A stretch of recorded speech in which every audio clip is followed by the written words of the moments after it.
Hello, everyone. Bob here, and welcome to the latest episode of The Voice of the Movies.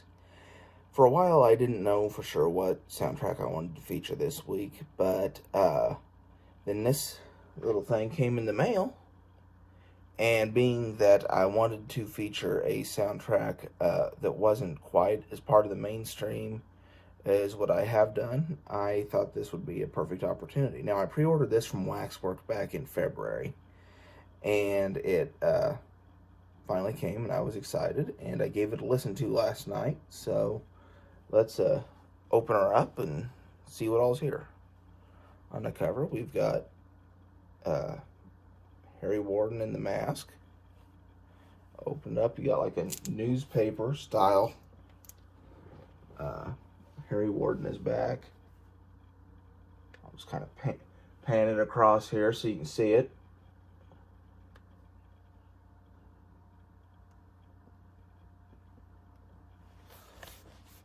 And then here's the back. The track, there's basically everything's arranged into 4 tracks. It's a double LP, so one on each side of the LP. And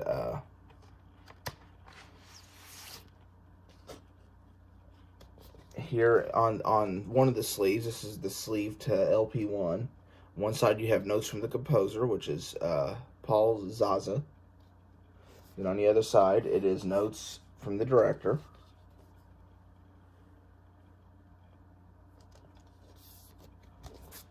Here, and then you slide it out. It is a cool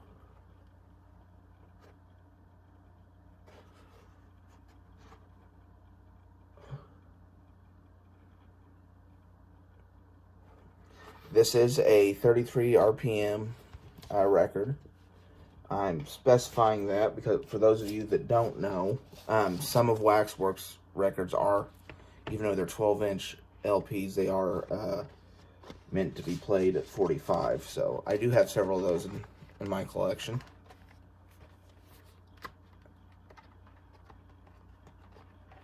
Not just Waxwork, but I've got several LPs that are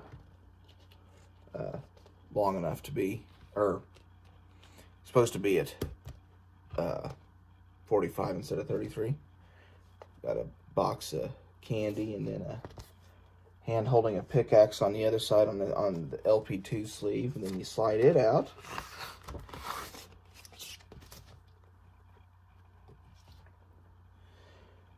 Kind of the same color, with a heart and a chocolate box there on the back. But for the soundtrack itself, I gave it a listen to last night. It'd been a while since I've watched this movie. Not that I dislike it, it's just one I don't, not one of my frequent as often as some of my other more, some of my more preferred horror movies. But this soundtrack works really well. There is a variety of strings and synths, and it does a good job of conveying the upbeat tempo of Valentine's Day. If you've ever seen the movie, they're planning on holding a Valentine's Day dance, and it conveys all the excitement going towards that. Then it shows the horror very well. Lots of strings, lots of tension building. It's great. On side A, as part of the Horror of Valentine Bluff suite, there's a little song at the end of it called "The Last Valentine." It's a female vocal, and it does a good job of sounding. I don't really want to say mournful because it isn't really mournful, but it's kind of a sad, downtrodden song. But it fits the movie well. Pickaxe Impalements suite. Sorry about my stutter.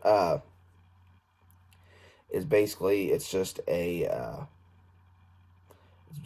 bunch of tension building music. It works effectively. This is the track where the use of strings, I think, is phenomenal. Side C, which is over on LP2, You have your traditional score music starting out the suite. Then you have a couple of songs that they fit really well, like would fit in a small town. It's what you picture hearing in like maybe a small town bar, or in this case a dance, and they fit. There's one called "I'm a Guitar Man," and the Bluegrass Special is the other one, and they work. They work really well for this movie, and the last one, Trapped in the Mind Suite, of course, that's building to the big crescendo. The big reveal is to, which one of the two guys is the killer. And, spoiler, I guess I need to be more specific on that, but I should have been a little more careful about that. I apologize. But it's, builds and builds and does a wonderful job of building tension. And then the Ballad of Harry Warden closes it off, and it's what is featured during the film's closing credits. And this song, I had forgotten about it until I listened to it last night. It has a very Gordon Lightfoot feel. It made me think of the song Wreck of the Edmund Fitzgerald, if you're familiar with that. And, which is fine. The song works. The song works well for the movie. The score is, if you're familiar with any early slasher horror music soundtrack, this is one of the better ones. Of course, it's never been as iconic as the Halloween or Friday the 13th or Nightmare on Elm Street, just because they penetrated to the our popular culture to a whole new level. But the music works. It is quite effective for the movie. It is quite an effective listen to on the turntable. Waxwork, as always, did an outstanding job with the pressing and the artwork. You have a great package here.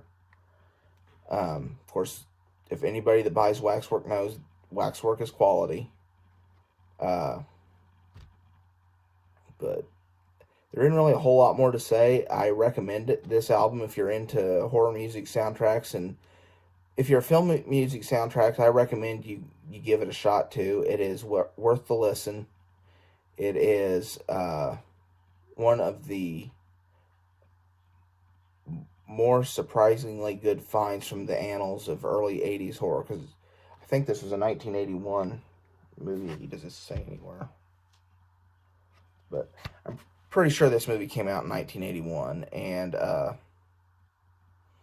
the music that goes with it works really well, and it's before a lot of the tropes in the horror soundtrack took off. So that's really all I've got to say about it. This double LP album comes recommended, and I hope you enjoyed this video. If you did, please feel free to subscribe to my channel for more content. I try to have one of these soundtrack reviews up once a week. On Saturday's my goal. And I do review other things during the week. Movies and 4K releases and so on. If you enjoy my videos, consider following me on Facebook and Twitter at Bob the Film Guy. And thank you so much for watching. This is Bob, signing off.